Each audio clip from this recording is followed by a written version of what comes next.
कल हमने पढ़ा था अपरिमेय संख्याओं को सिद्ध करना, यानी अपन ने कल वाले सवाल में करना था √5 एक अपरिमेय संख्या सिद्ध कीजिए। अब देखो उसमें एक अलग सिंगल संख्या थी, इसमें डबल डिजिट है 3 + 2 √5। सिद्ध करो कि 3 + 2 √5 एक अपरिमेय संख्या है। तो सबसे पहले हमको वही लिखना है, यहाँ पर माना 3 + 2 √5 एक परिमेय संख्या है। ये माना हमने, कल्पना की है। अपरिमेय को क्या माना हमने? परिमेय संख्या माना है। ठीक है, सबसे मान लिया, पहला काम मानने का है, चाहे डबल डिजिट हो सिंगल डिजिट हो, आपको उसको अपरिमेय संख्या को परिमेय संख्या मानना है। अब यहां पर माना ए और बी पूर्णांक है। ए और बी क्या है? पूर्णांक। यहां पर b बराबर 0 नहीं है। अब जो संख्या दे रखी है उसको हमको यहां लिखना 3 + 2 √5 बराबर a/b। देखो अपन ने कल बताया था परिमेय संख्या p/q के रूप में लिख सकते हैं, तो इसको अपन ने a/b लिख लिया। अब देखो इसका 3 का हम इधर पक्षांतरण करेंगे। क्या करेंगे?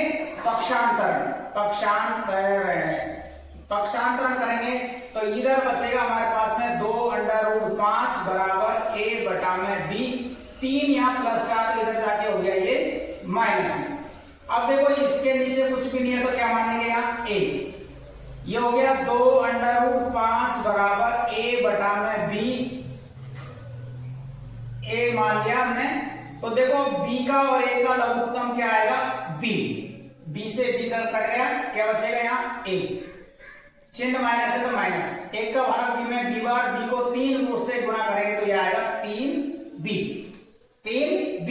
अब देखो हमको केवल ये यहाँ 2 तो एक परिमेय संख्या है और √5 एक अपरिमेय संख्या, तो अपन ने यहाँ रख लिया √5 बराबर a - 3b बटे में ये b है, तो ये 2 नीचे आएगा तो 2b इसके पास आ जाएगा, 2b। अब देखो √5 तो क्या थी? अपरिमेय संख्या। क्या है? अपरिमेय संख्या।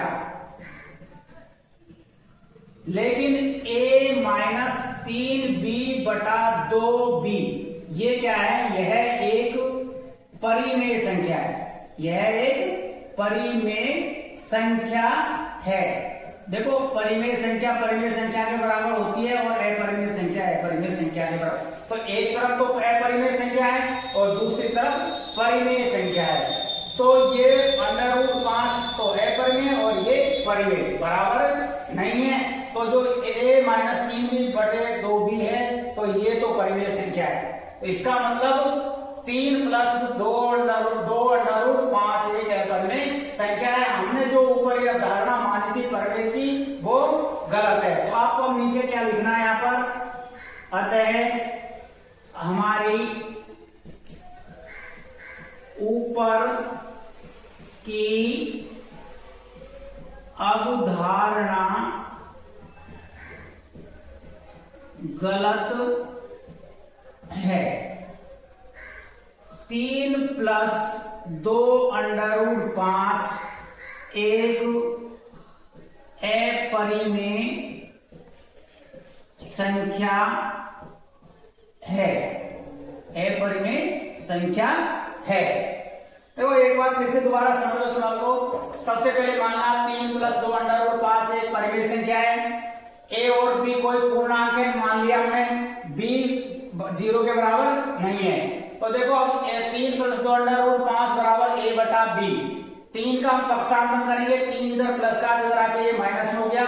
तो यार 2 √5 बराबर a/b - 3 बटा में 3 बटे में क्या मान लिया? a। b और 1 का लघुत्तम में आएगा b। 20 का भाग b में एक बार, 1 को इससे गुणा करेंगे तो a। 1 का भाग b में b बार, b को 3 से गुणा करेंगे जब 3b। ये यहाँ पर 2 है, 2 को अपन ने नीचे भाग दे दिया। √5 बराबर 3 - a - 3b बटे में 2b, यानी ये तो अपरिमेय संख्या है, लेकिन ये जो संख्या है a माइनस 3b बटे में 2b, ये क्या है, एक परिमेय संख्या है। तो यानी ये और ये आपस में बराबर नहीं है, अतः हमारी जो ऊपर की अवधारणा थी, इसको हमने जो परिमेय संख्या माना था वो गलत है। ये में दोनों में आपस में क्या है, विरोधाभास है, इसलिए ये संख्या अपरिमेय संख्या है। देखो अब आपके ये सवाल समझ में आ गया होगा। इससे संबंधित मैं आपको कुछ उदाहरण दे रहा हूं जिनको आपको खुद को हल करना है। देखो एग्जाम्पल नंबर 1, जैसे 1 बटे √2, ठीक है। नंबर 2 √3। सवाल ये रहेगा, सिद्ध करो कि 1/2 1/√2 एक अपरिमेय संख्या है। दूसरा, सिद्ध कीजिए कि √3 एक है परिमेय संख्या है। ये आपको सिद्ध करना है। और एक जैसे अभी इस सवाल को समझाया, उसी प्रकार से आपका सवाल है 6 + √2। सिद्ध कीजिए कि 6 + √2 एक अपरिमेय संख्या है। ये सवाल आपको खुद को घर में करना है, इस सवाल को समझना है, समझ के और इस सवालों को आपको हल करना है।